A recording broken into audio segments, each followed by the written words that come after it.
రాష్ట్ర ముఖ్యమంత్రికి అనుమతి నిరాకరించడం వ్యక్తిగా రేవంత్ రెడ్డి అనుమతి నిరాకరణ కాదు. ఇది 4 కోట్ల తెలంగాణ ప్రజలకు జరిగిన అవమానము, తిరస్కరణ. ఈ తిరస్కరణకు కారణం గుజరాత్ ఆధిపత్యం. ఈ దేశ ప్రధానమంత్రి ఇంకా గుజరాతీగానే వ్యవహరిస్తున్నాడు తప్ప భారత ప్రధానమంత్రిగా విషయ పరిజ్ఞానంతో ఈ ప్రధానమంత్రి గారు వ్యవహరించడం లేదు. ఇది తీవ్ర ఆక్షేపణీయము. ఇది తెలంగాణకు జరిగిన అవమానము, తెలంగాణ అభివృద్ధిని అడ్డుకోవడము.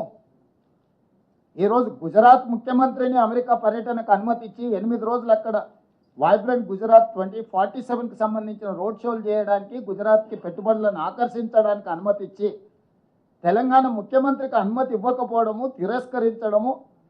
తిరస్కరించడానికి పొలిటికల్ రీజన్స్ అట్రిబ్యూట్ చేయడం అనేది ఇది తెలంగాణ సమాజం అంతా ముక్తకంఠంతో ఖండించాల్సిన అవసరం ఉన్నది. దీనికి రాజకీయాలు, రాజకీయ పార్టీలు, ఇతర అంశాలను జోడించవలసిన అవసరం లేదు. భారతీయ జనతా పార్టీ నాయకులకు నేను విజ్ఞప్తి చేస్తున్నా, ప్రజాప్రతినిధులకు నేను విజ్ఞప్తి చేస్తున్నా,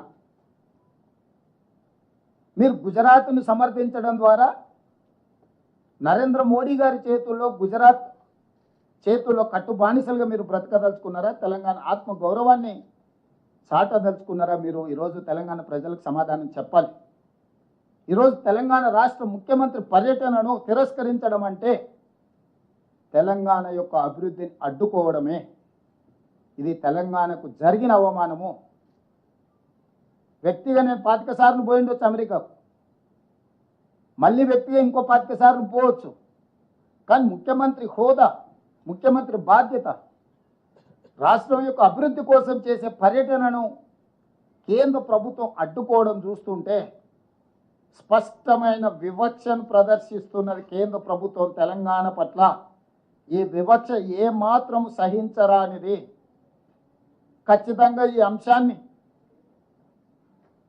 మా legislative party leader Rajya Sabha Kharge గారు, లోక్సభలో మా నాయకులందరూ కూడా ఈ అంశాన్ని ఖచ్చితంగా పార్లమెంటులో లేవనెత్తుతారు.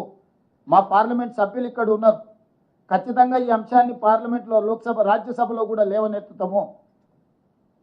ఇది అంత ఆషామాషిగా తీసుకునే విషయం కాదు. ఈ తెలంగాణ వ్యతిరేక భావజాలం నరేంద్ర మోడీ గారు పార్లమెంట్లో పదే పదే మాట్లాడినా తెలంగాణ రాష్ట్ర బీజేపీ నాయకుల మెతక వైఖరి వల్ల ఈరోజు అంత ధైర్యంతో గుజరాత్ వాళ్ళు మన అభివృద్ధిని అడ్డుకునే ప్రయత్నం చేస్తున్నారు. ఈరోజు పెట్టుబడులు తెలంగాణకు వస్తే గుజరాత్కు పెట్టుబడులు పోవేమో, గుజరాత్ అభివృద్ధికి కొంత ఇబ్బంది కలుగుతుందేమనే కుట్రతోని ఈరోజు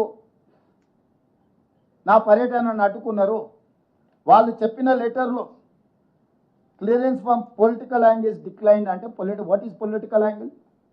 Narendra Modi Bharatiya Janata party, Revanth Reddy Congress party.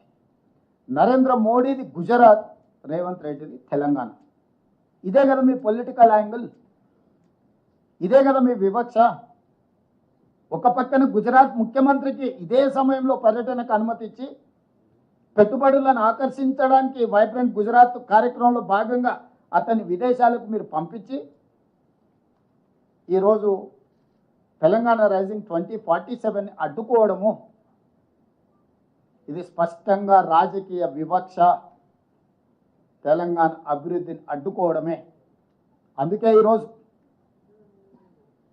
విదేశంలో ఉన్నప్పుడే నేను స్పందించి ఉండొచ్చు, కానీ విదేశాలలో వేదిక మీద నుంచి మాట్లాడితే అగో చూసిన దేశద్రోహి, విదేశాలలో భారతదేశ గౌరవానికి భంగం కలిగించిండ్రు అని మళ్ళీ అవగాహన లేని మాటలు మాట్లాడతారని చెప్పి ఈరోజు ఇక్కడికి వచ్చిన తర్వాత ఇంతమంది మొత్తం మంత్రివర్గము, పార్లమెంట్ సభ్యులు, శాసనమండలి సభ్యులు, శాసనసభ్యులు అందరం ముక్త కంఠంతో కేంద్ర ప్రభుత్వ వైఖరిని ఖండిస్తున్నాము. ఇది ఏమాత్రం కూడా ఫెడరల్ స్ఫూర్తికి ఇది విరుద్ధము. ఫెడరల్ స్ఫూర్తిని దెబ్బతీసే విధంగా వ్యవహరిస్తున్న నరేంద్ర మోడీ గారి వైఖరిని మనమందరం కూడా ఖండించాల్సిన అవసరం ఉన్నది. అందుకే ఈరోజు నా పర్యటన అడ్డుకున్నారు, కానీ నా లక్ష్యాన్ని మీరు ఆపలేరు. అందుకే అధికారులను అమెరికాకు పంపించిన.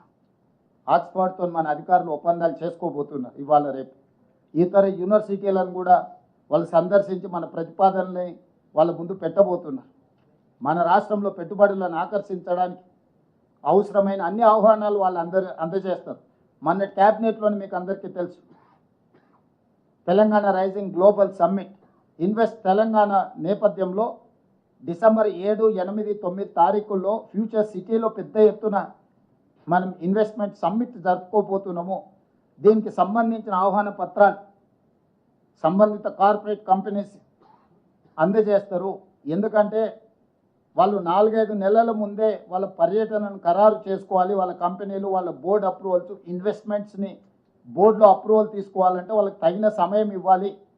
అందుకోసమని ఇంత ముందస్తుగానే యుఎస్ పర్యటనలు పెట్టుకొని విద్యా సంస్థల్ని, క్రీడా సంస్థల్ని, పెట్టుబడులు పెట్టి ఉద్యోగ ఉపాధి కల్పించే సంస్థల్ని ఆహ్వానించడానికి ఒక ప్రత్యేకమైన పర్యటన పెట్టుకొని మేము వెళ్ళడం జరిగింది. చివరిగా ముఖ్యమంత్రి గారి పర్యటనలో స్పష్టత లేదంటున్నారు. నేను మీడియా మిత్రులకు ఒక మాట చెప్పదలుచుకున్నా.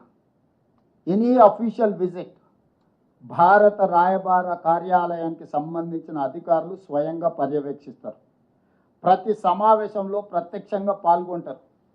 అక్కడ జరిగే ప్రతి చర్చను నోట్ చేసుకొని కేంద్ర ప్రభుత్వానికి నివేదిక పంపిస్తారు.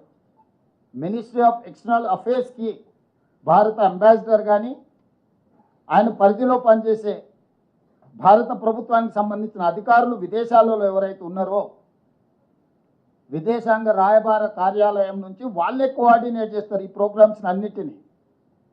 ఎయిర్పోర్ట్లో నుంచి మమ్మల్ని రిసీవ్ దిగినప్పటి నుంచి తిరిగి విమానం ఎక్కించే వరకు అన్ని కార్యక్రమాలను భారత రాయబార కార్యాలయం పర్యవేక్షిస్తుంది. మినిట్ టు మినిట్ ప్రోగ్రామ్ని కేంద్ర ప్రభుత్వానికి అందిస్తుంది. మీటింగ్లో జరిగిన చర్చల అంశాన్ని కూడా నివేదిక రూపంలో కేంద్ర ప్రభుత్వానికి అందిస్తుంది. ఇది చాటుమాటుగా పర్యటన కాదు, అధికారిక పర్యటన. అధికారిక పర్యటనలో భారత రాయబార కార్యాలయం ఏ దేశానికి వెళ్తే ఆ దేశానికి ఎందుకు ముందస్తుగా సమాచారం అందిస్తాం?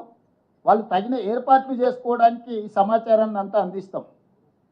కాబట్టి ఇవన్నీ అందించి ఇవన్నీ ఎక్స్టర్నల్ అఫేర్స్ మినిస్టర్ తెలియదా? ఆయన కూడా ఇంతకుముందు అంబాసిడర్గానే పనిచేసింది.